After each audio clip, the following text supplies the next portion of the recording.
Olá, estamos começando agora mais um programa em discussão e, como sempre fazemos, vamos debater um tema polêmico e o nosso assunto hoje é a democracia, forma, regime ou sistema de governo. E para debater esse tema nós temos dois convidados, os cientistas políticos Ítalo Fittipaldi e José Artigas. Sejam bem-vindos, professores, aqui ao Em Discussão. Há uma confusão normalmente entre forma, sistema e regime de governo. Eu queria que vocês falassem um pouco sobre o que é que diferencia cada um desses conceitos. Professor Ítalo. Bem, tem uma forma de governo, no caso, você vai adotar uma república ou uma monarquia. Um sistema de governo, se você vai adotar um sistema presidencialista ou se você vai adotar um sistema parlamentarista. Essas são as distinções entre forma e sistema de governo. No caso do nosso regime aqui, aliás, o nosso sistema, que é presidencialista, ele vive hoje um momento peculiar, no seu entendimento? Eu acho que o presidencialismo brasileiro ele é bem caracterizado por aquilo que ficou conhecido na literatura como um presidencialismo de coalizão, ou seja, um presidencialismo forte. O presidente tem muitos poderes, mas na verdade exige uma composição com o parlamento. E é essa relação do executivo e legislativo que às vezes fragiliza o funcionamento das instituições e o processo decisório no Brasil. Professor Artigas, qual é a sua opinião sobre o presidencialismo brasileiro? Olha, a Ítalo já falou perfeitamente sobre a forma, sobre presidencialismo, parlamentarismo, monarquia, república. E o regime que você pergunta também, nós podemos ter um regime democrático ou autoritário. E esse regime autoritário pode ter várias qualificações. Pode ser um regime ditatorial, pode ser um regime ainda mais fechado, que seria um regime totalitário, né, que teria uma característica um pouco diversa. No nosso caso, nós temos uma democracia bastante infante, né, que podemos distinguir duas formas de compreensão dessa democracia. Uma forma que é propriamente procedimental, ou seja, se há partidos livres, se há pluralidade partidária, se há liberdade de expressão, se há eleições regulares e sufrágio universal. Isso já compõe um universo característico de uma democracia procedimental, se todos esses critérios forem garantidos de forma eficaz. Entretanto, quando nós falamos em democracia, nós temos que pensar também a democracia enquanto princípio, a democracia enquanto valor. E aí não estamos mais falando de uma democracia procedimental, mas de uma democracia substantiva. E aí temos que pensar em, existe de fato equidade social? Existe de fato oportunidades iguais para todos? A justiça e o Estado brasileiro tratam igualmente e de forma equitativa todos os seus cidadãos? Todos os cidadãos têm acesso aos bens necessários ao exercício pleno da cidadania, ao conhecimento, à cultura, à educação? Toda a população tem as garantias constitucionais efetivadas? Uma boa educação, uma boa saúde, habitação, transporte? Não temos. Não precisa ser muito inteligente para notar que o Brasil é um país ainda subdesenvolvido, profundamente desigual. Ainda somos um dos países mais desiguais do mundo, e isso macula os nossos princípios democráticos, embora, do ponto de vista procedimental, nós possamos manter as regras regulares de conduta, tais quais são prescritas pela grande parte das democracias no Ocidente. Agora, nós temos grande disparidade entre o que de fato se apresenta como uma democracia procedimental e o que nós almejamos como uma democracia substantiva que produz uma sociedade mais justa, mais igual, mais fraterna, mais solidária e mais cidadã. E aí, no nosso caso, a nossa democracia ainda é muito infante. Ela ainda está se construindo. A democracia é sempre um processo de construção, ela nunca está plenamente acabada. A democracia sempre está em mutação, em transformação, em adaptação e aperfeiçoamento. E na nossa história, nós vemos que os pequenos momentos democráticos que nós vivemos, de 1946 a 1964 e de 1989 até os dias de hoje, são pequenos espaços de tempo que nós vivemos sob democracia. Essa democracia ainda se demonstrou muito frágil. E no caso contemporâneo, ela se fragiliza ainda mais por conta desse sistema do presidencialismo de coalizão, que permite que nós tenhamos um acordo entre o Poder Executivo, o Poder Legislativo e também os poderes executivos estaduais, que têm lá suas lideranças que intervêm na relação Executivo-Legislativo Federal.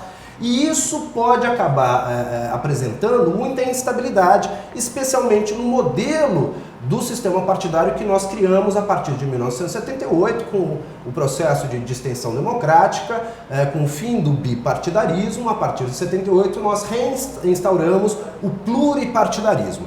Entretanto, esse pluripartidarismo ele foi marcado pelo crescimento bastante significativo do número de partidos, sem que isso fosse ancorado em pressupostos ideológicos e programáticos.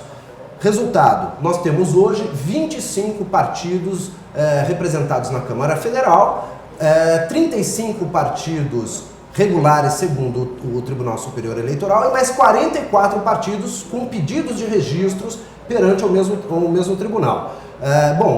Sem dúvida, 25 partidos é uma grande dispersão partidária e isso dificulta qualquer forma de governabilidade. Imaginando que eles não são ideológicos, a confusão é ainda maior. Exatamente, porque se fossem partidos ideológicos, há como prever a ação dessas legendas. Haveria uma coerência na linha de pensamento do partido. Pois é, o problema é que a maior parte dos nossos partidos são partidos de característica fisiológica, ou seja, não são ancorados em bases sociais, não têm princípios ideológicos e programáticos pré-estabelecidos e rígidos. O que isso permite? Permite que cada partido, cada parlamentar, vote no parlamento de forma circunstancial, individualista e particularista, prejudicando assim o livre trânsito dos processos que tramitam entre o Executivo e o Legislativo. É muito difícil amparar-se numa coalizão ampla com muitos partidos, sem ter a garantia de que esses partidos seguirão uma mesma rota, um mesmo rumo, um mesmo programa. E isso faz com que qualquer presidente tenha que negociar cada votação com cada um dos parlamentares dos diversos partidos. Isso diminui enormemente a capacidade de governabilidade e exercício da gestão administrativa. Professor Ítalo, eu queria a sua opinião a respeito desse processo, dessa nossa jovem democracia, ou infante democracia, como chamou o professor. Eu acho que Artigas falou muito bem quando chama a atenção de que quando a gente está falando de democracia, a gente está falando de democracia no conceito de procedimental ou no conceito substantivo. Para que o telespectador entenda a gravidade do momento atual, eu vou me portar exclusivamente à democracia que na ciência política a gente conhece como democracia no conceito minimalista, que é aquela democracia que entende, na verdade, aquele conceito que entende a democracia, melhor dizendo, apenas como um processo de escolha de governantes. Então, o que é fundamental? Você tem uma sociedade, a sociedade tem conflitos de interesse. Então, as partes envolvidas nesse conflito, elas elegem uma instituição para que, pelo menos temporariamente, ela possa arbitrar esse conflito de interesse. E essa instituição é o processo eleitoral.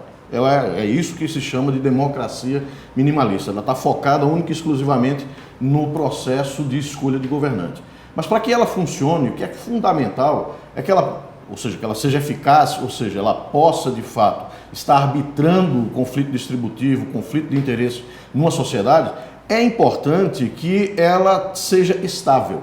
É importante que as partes identifiquem nessa instituição essa capacidade que ela tem, de fato, de poder executar esse papel de juiz, pelo menos temporariamente, sobre quem ganha e quem perde num determinado conjunto de políticas públicas. O que é que acontece, então? Se nós pegarmos a legislação eleitoral brasileira, em nenhuma eleição, desde 1989 até hoje, a legislação se repetiu de uma eleição para outra. Isso já mostra uma fragilidade institucional significativa. O pior, no caso, é que, na verdade, com esse processo de impeachment que está sendo dado sem a devida base jurídica, ou pelo menos a base jurídica, eu aqui como não sou jurista, não vou entrar nesse mérito, mas a própria divisão dos juristas, entre os juristas a respeito do tema, já mostra que a coisa não é tão simples. Então, se não é tão simples, num sistema onde o processo democrático está mais consolidado, fatalmente não se daria esse passo tão grave como você retirar a presidência da República. No caso, o que acontece? No momento em que uma das partes não identifica que esse processo de escolha de governantes é de fato um processo eficaz, ela começa então a recorrer ao processo judiciário. aquilo que a gente chama de judicialização da política. A própria judicialização da política brasileira nos últimos anos vem apontando para a fragilidade dessa democracia minimalista. Eu não estou nem entrando naquilo que Artigas colocou da democracia substantiva, porque nem o mínimo minimorum nós estamos fazendo, tendo condição de que funcione adequadamente. E aí o que acontece? No momento que você tem essa judicialização da política, você aponta para essa fragilidade institucional do regime democrático. E o pior, quando você tem a politização da justiça. E aí você realmente fica quase que num estado de natureza, vamos assim dizer, porque quem vai ganhar é quem tem acesso à justiça. E no Brasil, onde uma defensoria pública ela é subestimada, então, de fato, você fica com um Estado democrático de direito bastante comprometido. Identifico esse momento da história do Brasil, um momento extremamente delicado. Estamos correndo, na minha modesta avaliação, o risco de você desencadear um processo autoritário, não nos moldes de 64, não nos moldes daquele regime fardado, mas sim um regime autoritário onde, na verdade, a coação moral, a política do medo, ela vem a prevalecer, fazendo com que o cidadão não tenha mais o direito de expressar os seus desejos, as suas vontades e as suas preferências por políticas públicas. Professor Artigas, o senhor concorda que a nossa democracia corre risco nesse patamar? Não, eu concordo plenamente.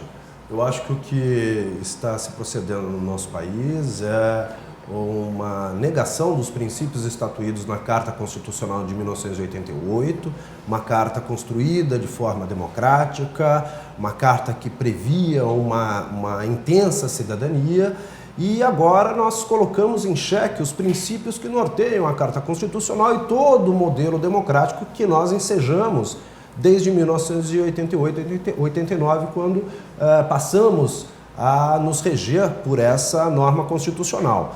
O que está em voga agora é, de fato, um processo de judicialização da política e politização da justiça e uma grande manobra intracongressual e intrapalaciana com vistas à retomada do poder por forças que foram retiradas do poder pelo voto.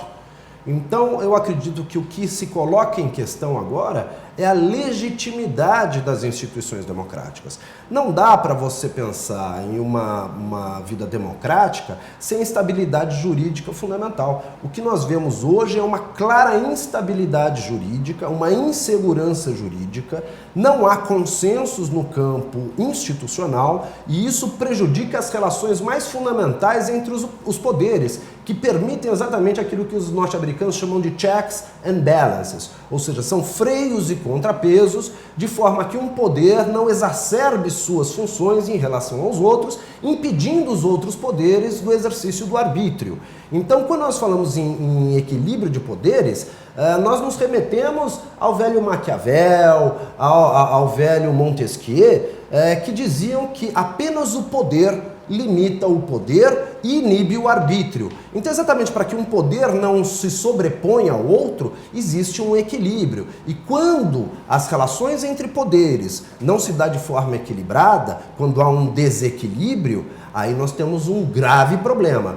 O Barão de Montesquieu, que é o grande formulador da teoria dos poderes, ele dizia que o poder legislativo e o poder executivo seriam caracteristicamente políticos. Entretanto, o Poder Judiciário teria um papel de elemento neutral, exatamente para conseguir exercer esse efeito de contrabalançar e equilibrar os poderes, impedindo o arbítrio. Entretanto, com o processo de judicialização da política e o que é ainda mais grave e mais perigoso para a democracia, de judicialização da política, de politização da justiça, ou seja, quando a justiça toma um lado, quando a justiça é parcial, quando a justiça julga em favor de interesses particulares ou de grupos, aí nós não temos mais o elemento neutral que garantiria essa estabilidade institucional. E é nesse momento, então, que nós convivemos com uma grave crise institucional que coloca francamente em risco todo o processo de construção democrática dos últimos 30 anos. Muito bem, nós vamos agora a um breve intervalo e daqui a pouco nós vamos analisar o comportamento da Câmara naquela votação do impeachment e o que isso pode dizer sobre a natureza do voto e da representação política no Congresso Nacional.